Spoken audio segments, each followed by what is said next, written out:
Hi, I'm Kristen Collins. And I'm Peyton Hylock, and welcome to the first ever district-wide PLV Media Show. Today we'll be including stories such as a look into the district's methods for fighting the pandemic, The new construction at South, and a glimpse into the life of a remote learning student. All of this in the PLV Media Show. Coming up first, we have an exclusive look into the district's methods for fighting the COVID-19 pandemic.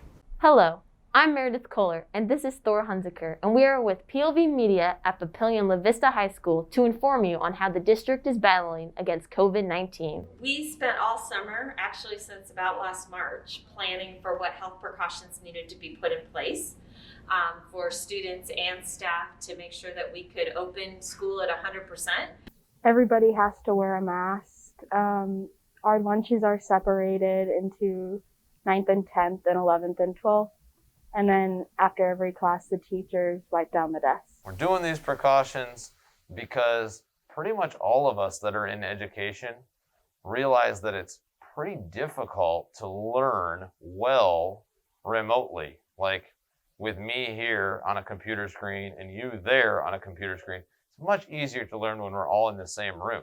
Approximately 34 students in the district have tested positive for COVID-19 and had exposure at school out of 12,000 students as of October 8th.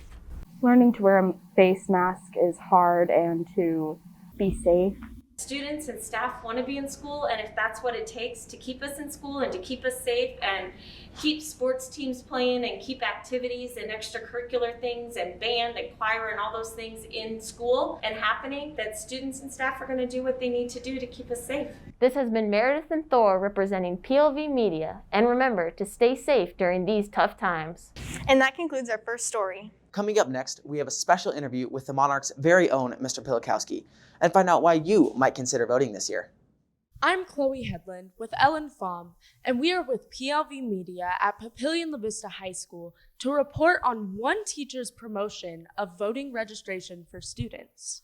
With the upcoming election, Papillion La Vista High School has one teacher who is taking the lead on motivating students to participate.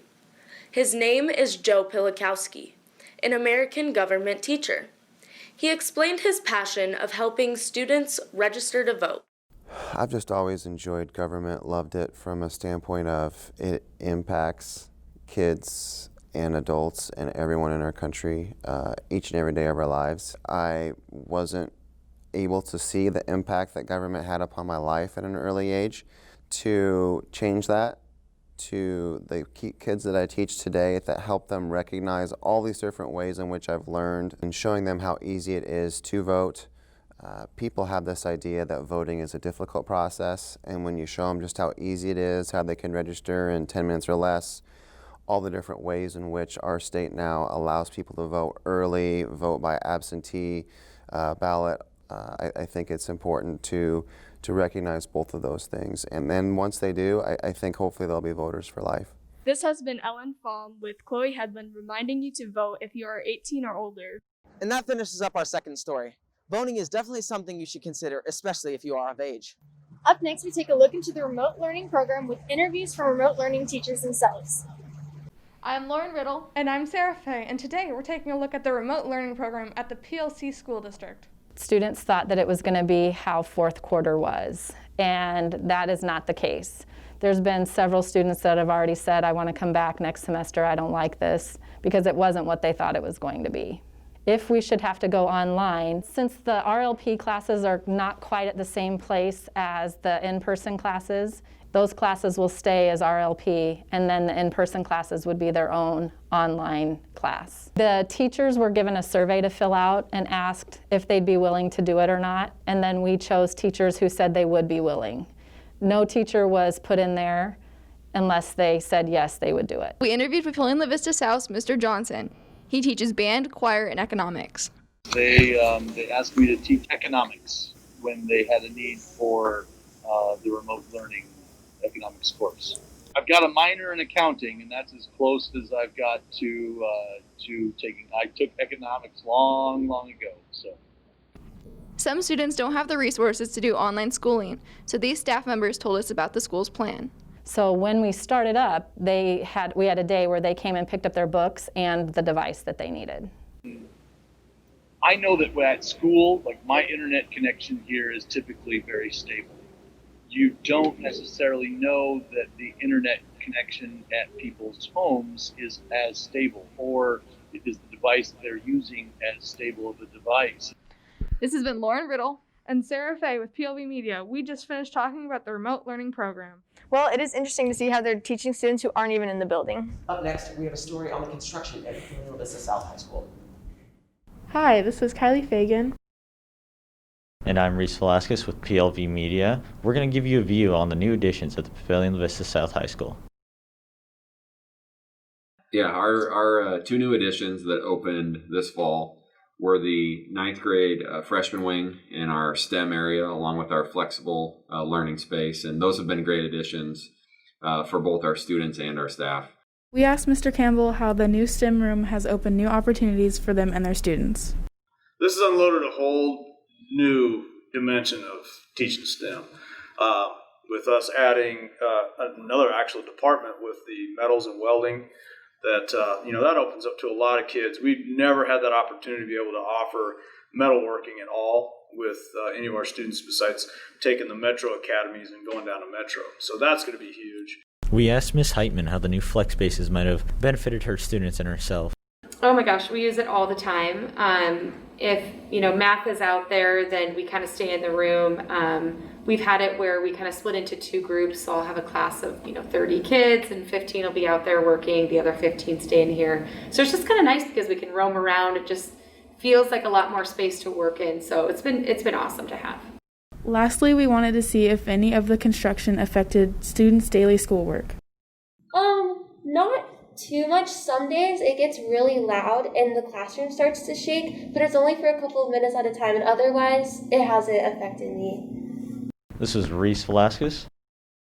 And Kylie Fagan with PLV Media, and tune in next show to see how construction is going at the Monarch School. Next, we head to the north side for our final story, where we take a look at the marching bands and how they're adapting to the COVID-19 pandemic.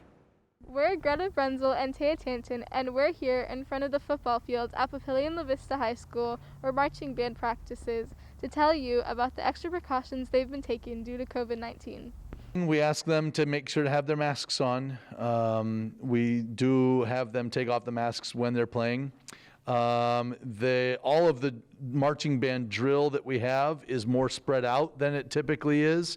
When in a normal year, where the sets are able to put people a little bit closer together, we had to make sure that all of the drill keeps the kids far enough apart so that they're never closer than about 5 to 6 feet at any given time when they're out on the marching band field. People that were at the football games would notice that at the end of every instrument is a black cover, and on those covers, that's to kind of keep that aerosol spray from coming out of the end of an instrument. We aren't able to compete this year. All the competitions were canceled as a result of many factors like not having enough buses. How do you manage all those kinds of people in those tight spaces? So we're still participating at football games, but just we aren't competing this year. This has been Greta Brenzel and Taya Tanton reporting to you on how marching band have been taking extra steps due to COVID-19.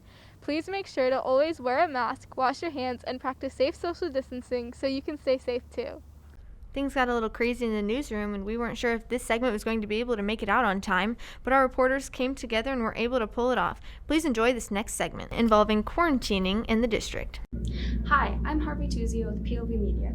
Today I'm visiting Papillion La Vista South and Papillion La Vista High Schools to interview students and teachers about their experiences with having to quarantine and still do school at the same time. It was really difficult at first because getting caught up, you had to email the teachers, and that could get tedious when they don't respond back. Some of them, you just had to go on Google Classroom, and if they didn't have the work, then you didn't have the work, and so you had to wait to do it after quarantine. I think last year I didn't realize how much I needed in-person learning, but this year made me realize that. I think it's been the same because I just asked for stuff and they would send stuff on Google Classroom. When I came back to school, I was kind of behind, but I just quickly got back to pace. There's just a lot of distractions, and my motivation went down because I was in a different setting and environment compared to being in school for 3 weeks. Thank you for watching, and this has been PLV Media. This wraps our final story and today's news series. We hope you enjoyed the first episode, and be sure to check out our YouTube channel and stay tuned for the next episode of The PLV Media Show.